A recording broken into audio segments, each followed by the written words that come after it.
Хоёр их гүрэнтэй хил залгасан Монгол улс даян дэлхийн их тайвны төлөө мөнхийн хөршүүдтэйгээ бүс нутгийн аюулгүй байдлыг хангах бодлогод зорилго нэгдэн түншилж байна. За өнөөдөр гурван улс олон улсын их тайван аюулгүй байдал хамтын ажиллагааг бэхжүүлэхэд өөрсдөө оролцоо хэрхэн хангах талаар уулзцгаалаа.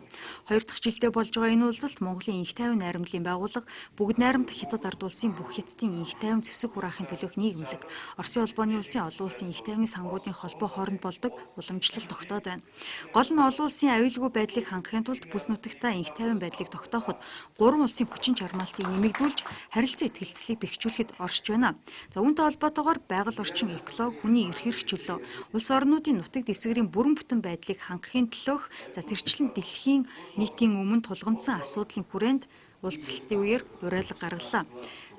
За энэ уулзалтаар Оросын улбооны улсаас Америкийн нэгдсэн улс бусад орнуудын дотоод асуудалд оролцож эдийн засгийн хямрал болон дайн дажинд хүргэж байгааг иршүүмжлээд үүний төлөө 13 тэрбум $10 зарцуулсныг буруутгалаа.